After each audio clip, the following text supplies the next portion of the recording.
Hello. So, I'm making a video about a book review. You can guess from the title. Oh my god, what was that? I just felt my hair. That was weird. It, my hair just suddenly, came out of my hat, and it felt like there was an animal on my ear for, a couple of seconds. So, let's just ignore that. I, picked up this book because I was interested in reading Brandon Sanderson books because I've heard about it, right? I went to Barnes and Noble on after work, and I was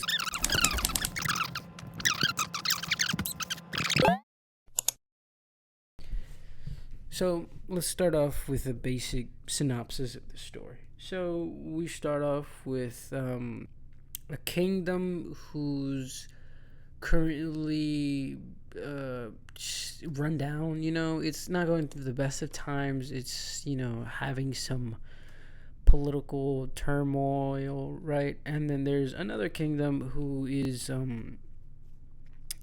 I guess the best way you could call it is ruled by a dictator who is trying to push their religious rhetoric onto everyone else, kind of like when the Roman Catholic Church tried to spread Jesus onto every single corner of the world, including the New World and stuff like that. And they do torture. They do have some kind of Shaolin monks that they train. I get I don't know if Shaolin monks is a good reference point, but kind of like monks that they train for combat through abhorrent and torturous means in order to make them more resistant in battle and all this other crazy shit. Anyways, I'm getting a little bit too into it because I haven't even explained the rest of it.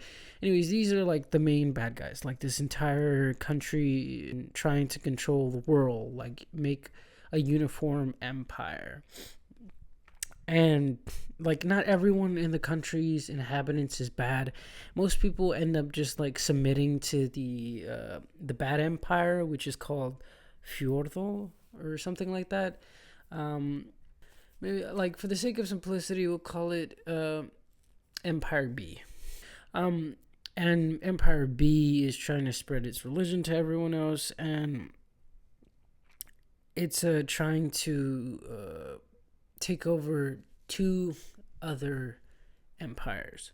So the first empire is the one where one of our main characters reside in, and yes, you heard me correctly, one of our main characters. And it's a empire that's slowly crumbling and losing its power, and it's already lost a lot of its power, but it lost most of its power because it used to house a race of people that were almost like demigods in their way, that they could use magic to make food and make technology beyond understanding. And so they were idealized as gods, and one day they just up and not disappeared, but they were suddenly cursed. So these this race of people who were predominantly controlling this empire, right? Who had a glorious city made out of the most whitest of marble, I guess you could call it, were suddenly struck by a sort of sickness that only affected their race of people, and that caused them to sort of become like zombies almost. It's told in the stories that it's as if they're dead, or they are dead. Their heart stops beating, their body grows cold, but they don't stop feeling hunger, and their mind doesn't rest. Whatever pain they feel, they'll continuously feel until they don't exist anymore. But now here's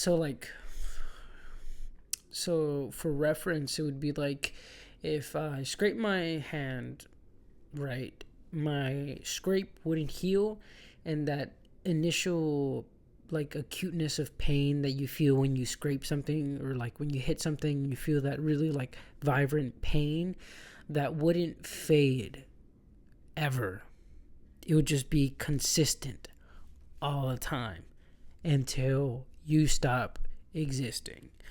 Now, the problem with that is that Elantrians, which are like the special race of people that used to be glorious and all that before they got cursed, they live forever, I believe. I think that was like one of the main points. They live forever.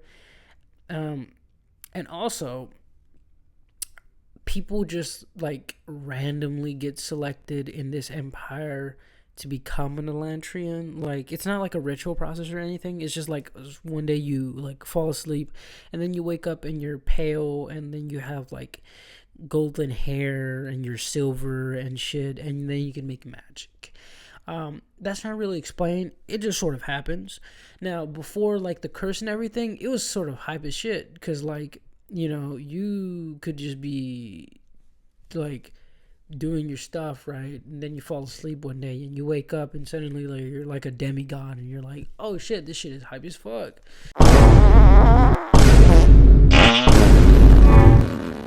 But now, because the curse is kind of looked down upon, and like because the Elantrians fell, right, their entire city just kind of collapsed in on itself. Not like physically collapsed, but like it started to crumble because all of the magic that used to make the city run just stopped working. Like their magic just stopped working, and their people just like became these corpses, right?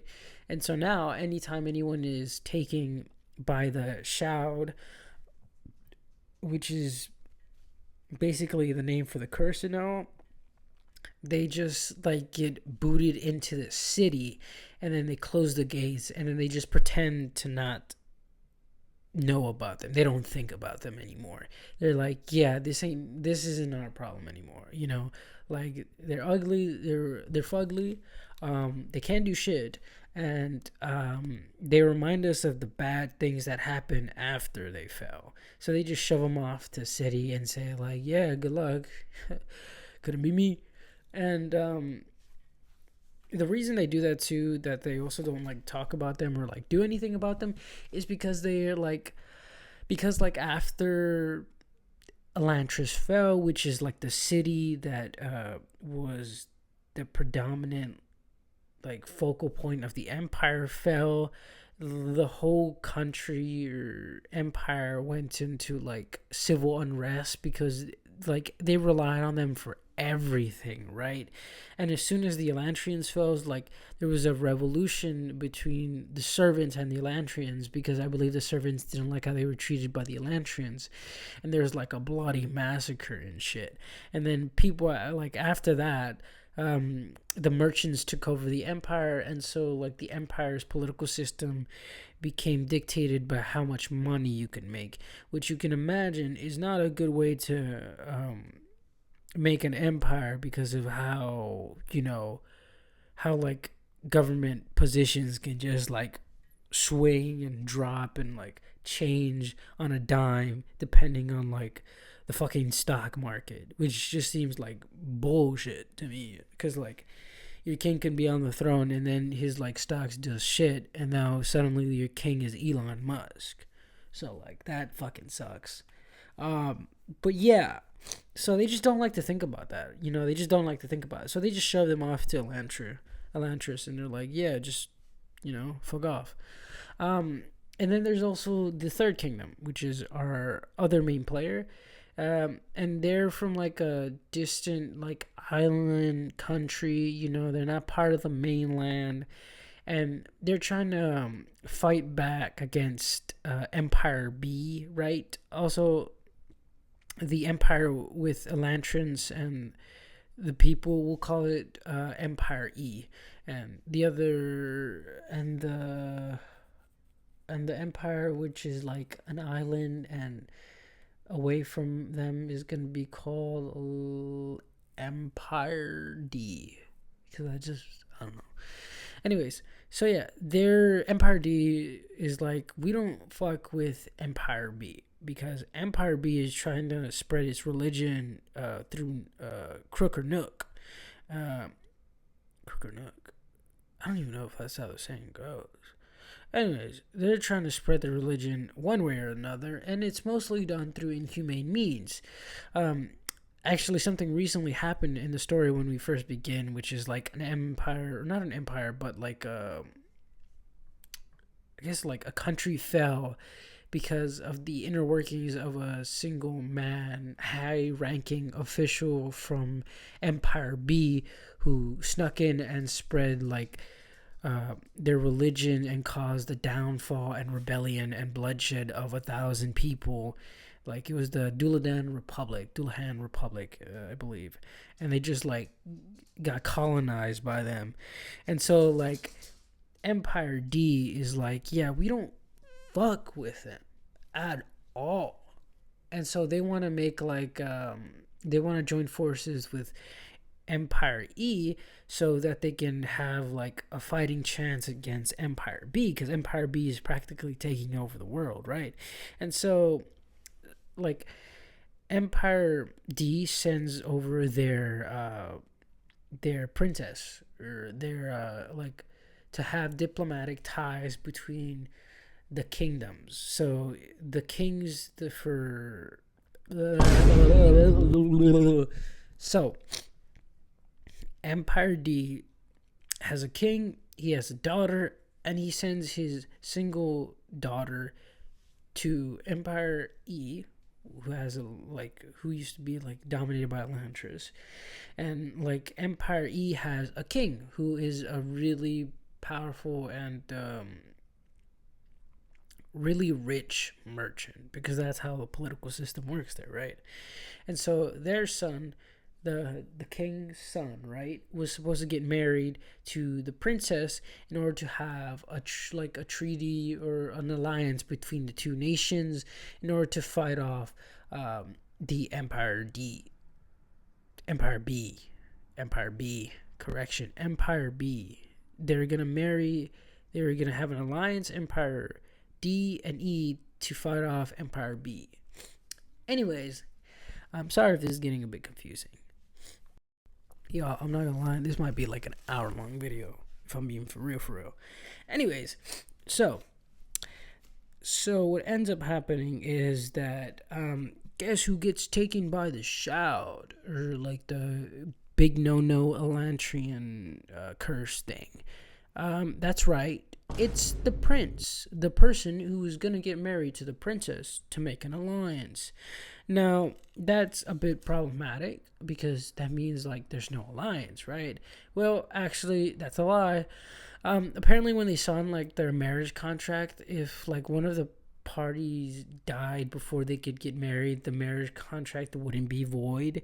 So the princess is still married to the dead person, which kind of sucks. But like the princess, because she's a girl boss on her brat summer shit, right? She's like, I'm doing this for my country because we need these, like, we need this. Because if we don't, we're fucked. We're like the last bastion of hope for like Empire B from taking over the world and fucking us all over raw. So, she's on her girl boss shit and was like, nah, fuck it, I'll do it myself. And it's a little bit sad because the princess, her name is Serene. She was actually quite excited to get married to the prince, because the prince is actually a pretty cool, chill dude, because he's not a dick. And I'll explain, because Rowden wrote this motherfucker right here. Raoden. Roden? I pronounce him as Roden. Anyways, Roden is a, I guess I would call it a left-leaning liberal with strong opinions. And his dad is a conservative, Republican, paranoid ruler. I guess president in this case. So yeah, and like everyone kind of fucks with Roden because he kind of fucks with everyone else. He's like, yeah, I think slavery is bad. I think people deserve to be treated like humans. I think this political system we have with like money is fucking stupid as shit. And low-key, my father is a fucking dumbass because he can't rule for shit. But I think we should fix this shit up, right? And everyone's like, yeah, like, we agree. And then that motherfucker gets taken by, like, the Shroud.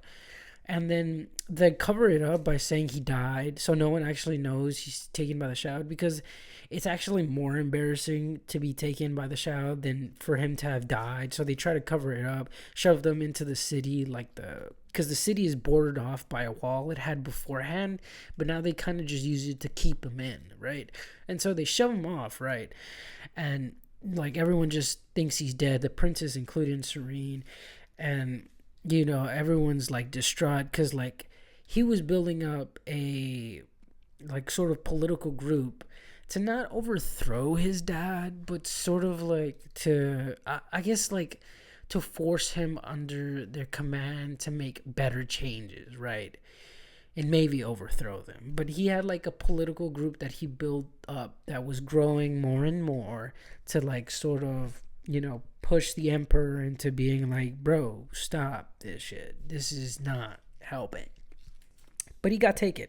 And so the people that used to like meet up for these meetings and the group sort of slowly started to dissipate because they didn't have the backing of the prince, because he was the main thing that was keeping them like grounded, right? Because he was a major support, because they wouldn't be able to kill his son right off, like just to kill him, right? And the emperor did find him annoying, like his dad found him annoying in a lot of ways, but they wouldn't kill him because he was still his son, right? So that's why they grouped up around him, because they felt confident that things wouldn't affect them that much because they were backed by the prince. So it was cool, right?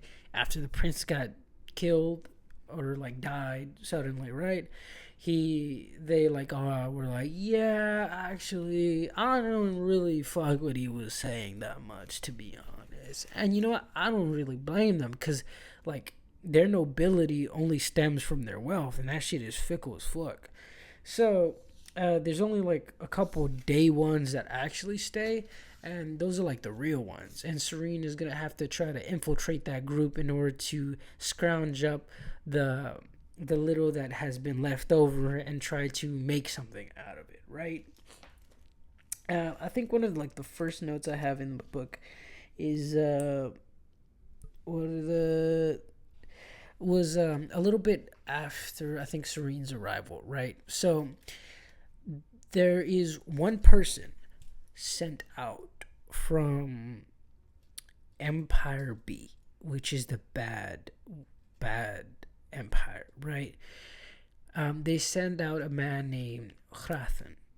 And Hrathen is a Gjorn, which is kind of like a high priest nobleman, right? He commands a lot of respect, and he's very powerful. Like, he knows his way around hands and shit. And he is tasked to doing the same thing he did to the Dullahan Republic. He was the same person who actually caused the downfall of the Dullahan Republic. He's come here to convert the entire empire in less than 3 months, or else Empire B is stomping on that bitch and gonna kill every single person in there. So he's kind of like, yeah, I don't really fuck with that. Not like inherently, like he doesn't object to the idea. He still thinks like he still thinks that converting them is necessary, right? He's like heavy like conservative Republican. Like he is heavy, but he's like, I don't want to kill thousands of people like I did before. Personally not a fan of it. Their screams sort of kind of haunt me at night, right? And so he's like, I'm gonna try to do this with words, and I'm gonna try my absolute goddamn best to prevent a slaughter. Okay. And so Hrathen like arrives to the empire, right, to the country, right? and they're all mingling. Like Hrathen, Serene, and Roden are the three main characters. We change from their perspective throughout the story, right? And it's a very interesting, like, it's a very interesting difference. For one, I think Serene is a wonderful female lead. Now, I've only read classic books, and most of them are through like the male gaze, and I don't really read a lot of books through the female gaze or like female perspective or women's perspective. I guess because I'm just not really drawn to it. I don't really seek it out, to be honest. I don't really have a problem with it either, but it's not something I like look into for, right? But I have to say, Serene is one of the most well-written female characters I've ever like seen or read, because she's so dependent. It's like she's so dependable as a person. She's a strong leader. She's like really, I don't know how to express, like, she's very independent, right? Not dependent. Yeah, she's very independent. And she has like a strong, like, she has like a lot of I like Serene a lot because she's a strong female lead. She is very independent. She gets things done and is smart, quick-witted, has a sense of humor, but it doesn't like come off as the book trying to convince us that that's the case. The book provides evidence that she's smart, that she's intelligent, that she's well versed in political affairs, and that she can maneuver around people very well, using both the negative perceptions that others have on her because she's a woman, and taking advantage of that in order to get her way into getting the best for everyone. Like, for example, there was like a big portion in like the first part of the book where she's like coming here to this new country to try to make alliance, or try to surprise his husband for the marriage. He's dead, and like it doesn't go well, and like she still has to stay there now forever till like she's dead. And she's like, you know what, I'm gonna use this like this image that people here in this country believe women to be incapable and to be like these little thingies that aren't really thinking too much and all that, and she's going to use it as an advantage to get information about the political atmosphere that's going on in the country. And she also uses that like image that other people have of her and of women to manipulate them into getting more information and helping the country overall without them knowing, right? She's doing this all behind the scenes without really trying to draw attention. You know, she's selfless like that. She just wants the best for her country and this country, and she needs the best for this country she's in right now, because it's the only thing keeping from both of them countries from collapsing and being taken over, right? And what's it called? Hrathen is here to do one thing and one thing only: convert them in any ways means possible in order to prevent bloodshed, but convert them nonetheless to present them to his lord, which is so also like something just to preface. So for like Empire B, they have like this whole religious hierarchy, right? And he's pretty high in the hierarchy, but he serves directly under a man who serves directly under God. He is like the only person who can speak for God's words, right? So it's like he's the ultimate person to talk to, because he talks to God, right? And so his job is to deliver this empire to him and to Jadith, which is the god. Basically, there was this really interesting narrative that Hrathen was going to use in order to convert people, because he's like, I only have 3 months, and I have to make them not necessarily like loyal to the religion, right? Because you're not going to be able to convert like 10,000 people to a religion in 3 months and make them like devout followers. That's not gonna happen. But you're gonna want them to be more like welcoming to the religion, right? To be able to like have their arms open to Empire B as they come in and not fight at all, and be like, yeah, we're religious. And even if they might not be like religious, like with enough time they'll be able to fix that problem, right? He just wants to prevent like any fighting and stuff like that. And there was this interesting plot point where he wants to use the fall of Elantris, right, as a means to sort of like detract from people's struggles that they are facing currently in the empire that they are housed in. Hold on, my dog wants to go.